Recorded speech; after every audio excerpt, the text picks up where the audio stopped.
Hi again everybody, welcome to Dr. Manny's YouTube Learnshops. This is dealing with social institutions and we're looking at education as an agent of socialization. The learning objectives for this session is primarily that you are able to describe the early literacy and schooling developments, appreciate schools as agents of social control and change, review conflict in education, discuss the relationships between schools and society, and then review literacy and education. Okay, what then is literacy? Literacy is defined as being able to read, write, spell, listen, and speak. It's about having knowledge about a specific subject.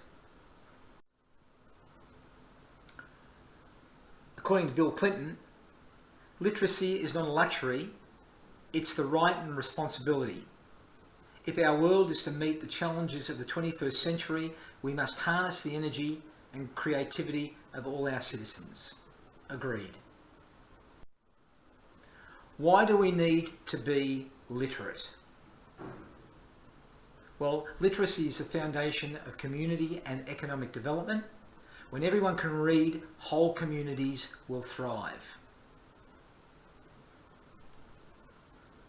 It helps us apply for jobs, advance and build on prior learning obtained in school. It advocates for our families. You can understand medical instructions.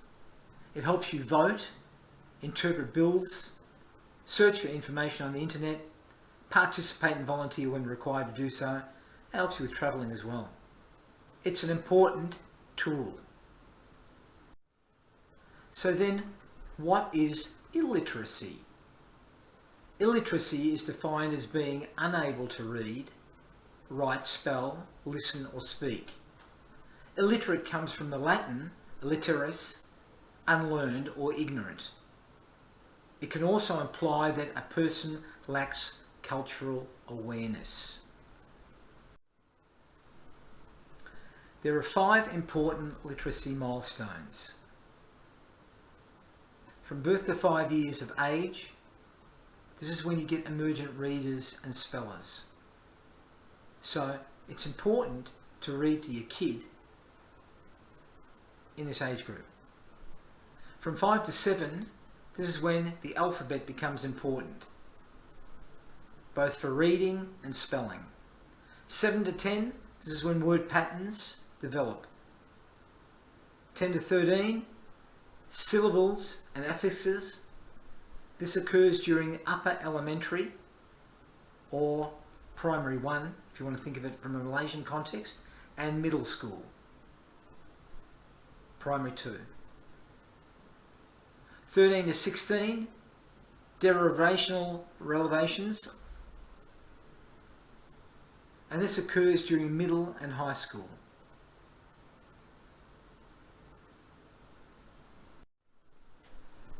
During the early literacy period from birth to 5 years, evidence shows that limiting a child's experiences with literacy during this stage predicts greater difficulty learning to read.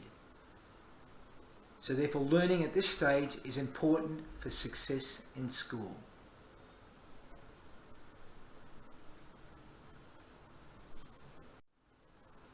What are the benefits of early literacy? Academic achievement, emotional and social well-being, reduced grade retention and repetition, higher graduation rates, reduced incidences of juvenile delinquency, and an enhanced productivity in your adult life. What's the best term? Is it schooling or is it education? Schooling, theoretically, is the first stage of formal education in the classroom in most countries. Education, however, is a social institution that includes both formal and informal learning, means of transmitting knowledge, attitudes, beliefs, values, norms, and skills.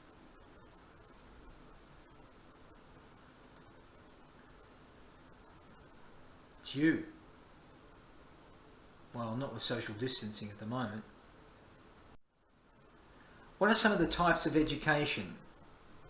You've got primary education, secondary education, tertiary education, and compensatory education. Primary education refers to the need to satisfy the basic needs of all children. This has a standardised curricula, having a quality of educational opportunities, is free and compulsory, and is free of discrimination.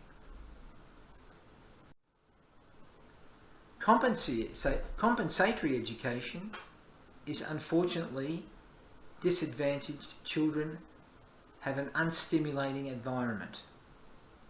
They attend primary schools without prerequisite learning, kindergarten. They're required for successful primary school outcomes, however.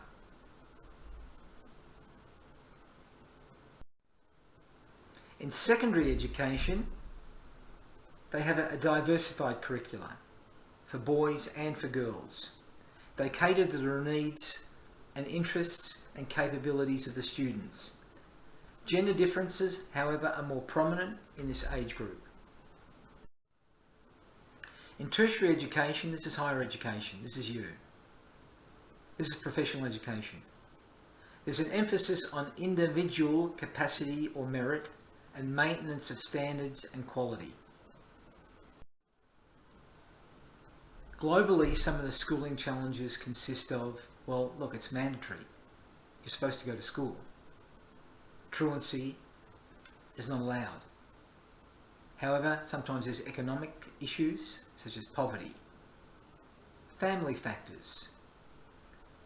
There are technology issues. However, most students these days are pretty advanced when it comes to technology. However, some schools have got low technology equipment. And some students are subject to bullying. Classrooms are maybe overcrowded. Teachers are sometimes poorly trained. The teachers that are there are underpaid. And issues relate to student attitudes and behaviours. Parents may or may not be involved, and this results in dropouts. There's some of the school challenges. So, reviewing them, there should be mandatory attendance, and if there's not, there's truancy. And this is globally. It happens in all countries. You've got economic poverty. About 1/3 of the world's population is illiterate.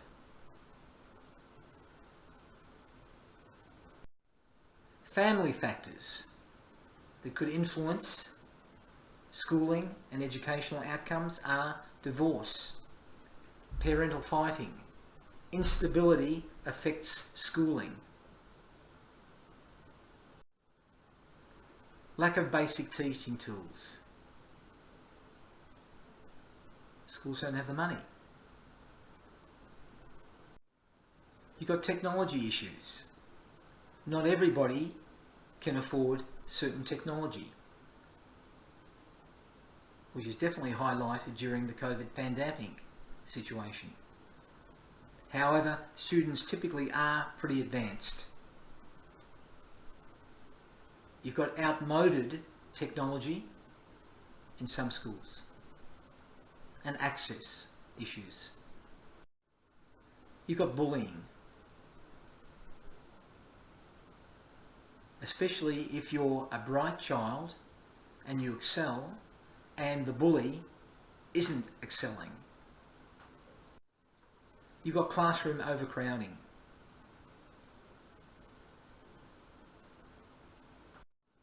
You've got poorly trained and poorly paid teachers.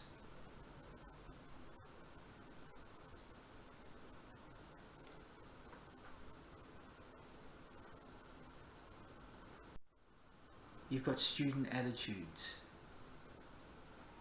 In the past, it was the parents that were concerned about their son or daughter. Today, typically, it's the teacher's fault.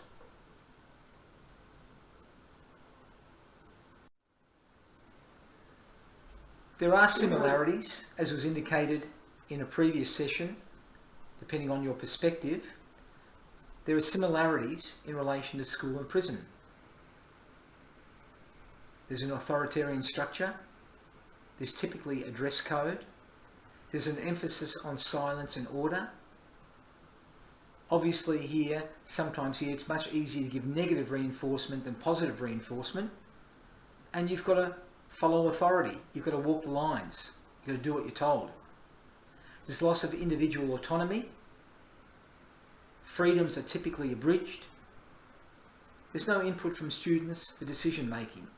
There are set schedules when to eat, break, walk, talk, etc. And this can result in dropouts. Students leaving the program before they should. There's typically a lack of parental involvement. It's the teacher's responsibility to teach. Is that true or not true?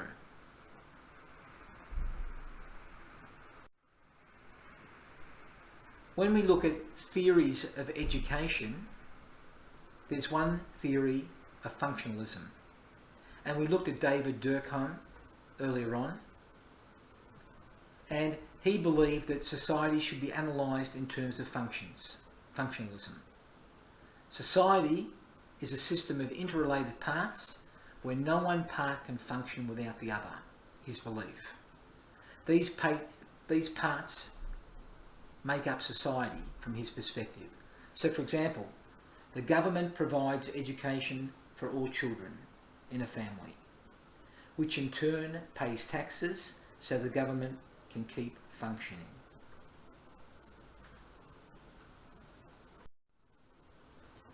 Major functionalist assumptions are that the role of schools is to prepare students for participation in the institutions which we've discussed of society. Schools socialise students to be part of the economic, political and social institutions. Education helps children and prepares them for their eventual entrance into the large society as adults, as productive, useful adults. So what are the functions of education then? Why do we have to go to school? And there are 4 beliefs. For socialization purposes, social placement, social integration, and social and cultural innovation. They're the functions of education and school. So when we look at socialization, which we've looked at previously, but from an educational perspective, individuals acquire a personal identity and learn the knowledge, language and social skills required to interact with their other members of society. Education prepares children and youth in particular to participate effectively in society as adults. Besides learning the academic curriculum, students also learn rules, regulations, expectations, manners, from interactions with teachers and other students. Rules basically are be punctual and meet deadlines. Take note of that, all of you. Obey and respect authority.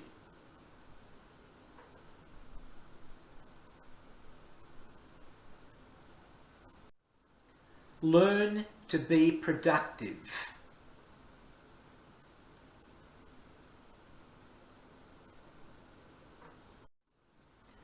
Have good behaviour codes.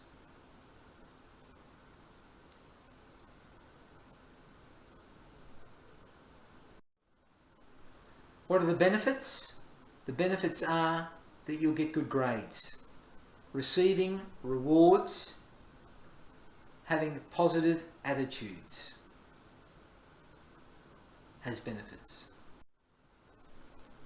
Social integration, what's that? Well, it's the process where newcomers or minorities are incorporated into the social structure of the main society, or the main group in that society, the host society. It's a broader view, a dynamic and structured process in which all the members participate to achieve and maintain diplomatic, good, nice, productive, helpful social relations. No bullying. When it comes to education and social integration, here's an example. Learning the national language, Bahasa Melayu, in schools helps prepare students for the workforce and integrate them into Malaysian system and life. However, learning English in school helps students prepare for the international workforce, if that's what they want to do, and integration into the global system and life. Working internationally, if that's what you want to do, Bahasa Melayu isn't enough. Learning Chinese isn't enough. Learning Iban, Badayu, etc. isn't enough. English is the international language. And that's what you have to master if you want to work in an international workforce. Then you've got social placement. Schools have got a responsibility to identify talent and track their students to fill positions required in society. In grade school, for example, students are identified by teachers as academically clever, good, average, poor, or educationally challenged. Schooling rewards talent and hard work. That's where you get scholarships. And it doesn't matter, regardless of your social background, this provides a path for upward social mobility.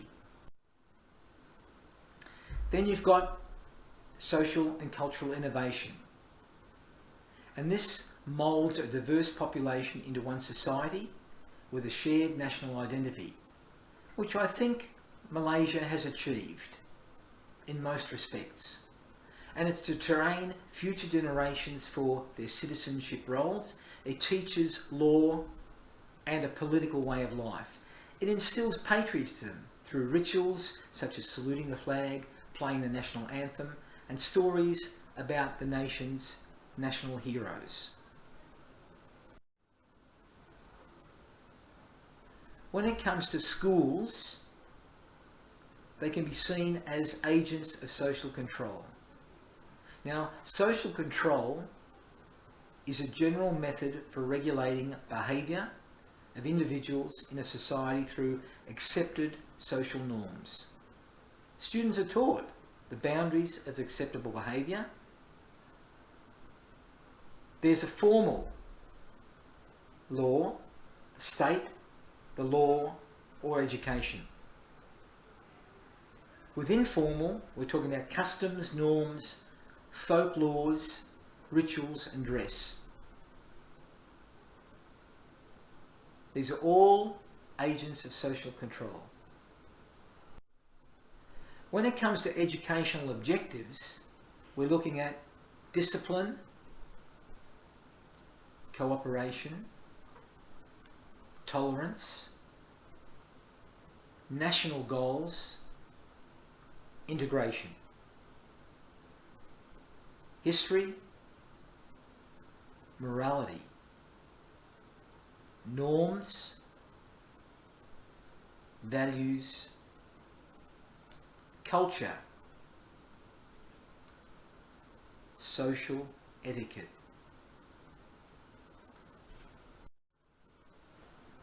When we look at social conflict theory in education, this is Karl Marx, and he's considered the father of social conflict theory. And it sees social life as a competition and focuses on the distribution of resources, power, and promotes inequality. As a conflict theorist, he viewed society as an arena of inequality that generated more conflict and social change. The major assumptions with social conflict theory is that education promotes inequality through the use of tracking, looking for the best students, and standardised testing, and the impact of its hidden curriculum. He felt that there was a hidden curriculum, and he felt that schools differ widely in their funding and learning conditions, and this type of inequality leads to learning disparities that reinforce social inequality. You think about it. Is this true in Malaysia? Is it true globally?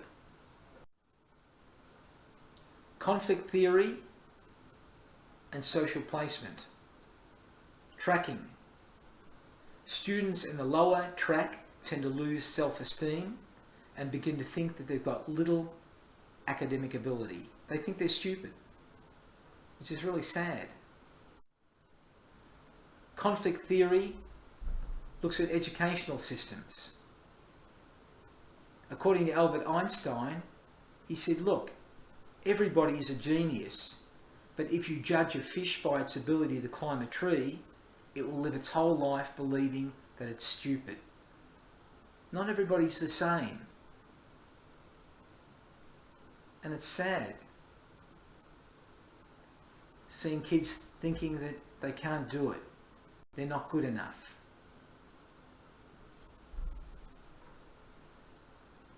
Making mistakes. Well, mistakes are how you learn. Mistakes are what create experience. The important thing is to start again.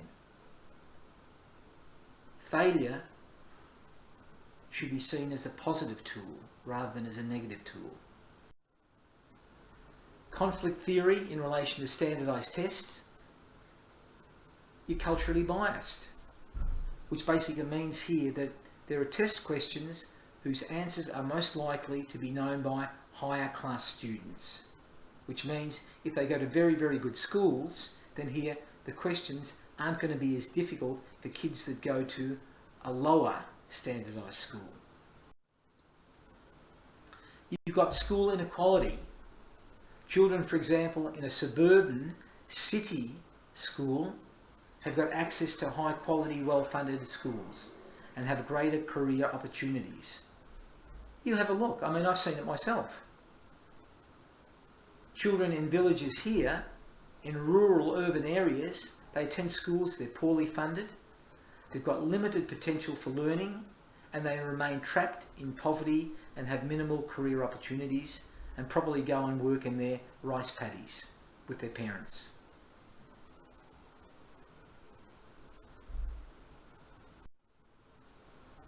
When we look at school and society, society plays an important role in education.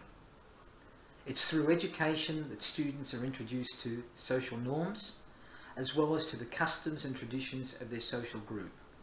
The most important tool is social change. Thus, the society and social beliefs influence all education. The benefits for school via education is it provides life opportunities for an individual, encourages pursuit of individual dreams and upward mobility, it increases political awareness and political participation.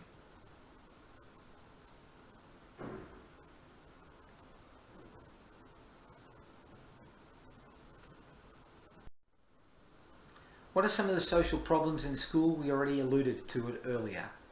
Poverty, child violence, alcohol and drugs, and student pregnancy. So in summary, according to Albert Einstein, education is not learning the facts, but training the mind to think. That's what I'm saying to you. Think.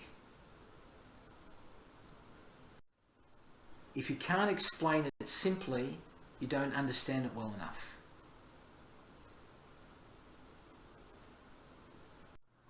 Thanks again, everybody. I hope you enjoyed this session. If you're interested, check out any of the other Dr. Manny Learnshops on YouTube.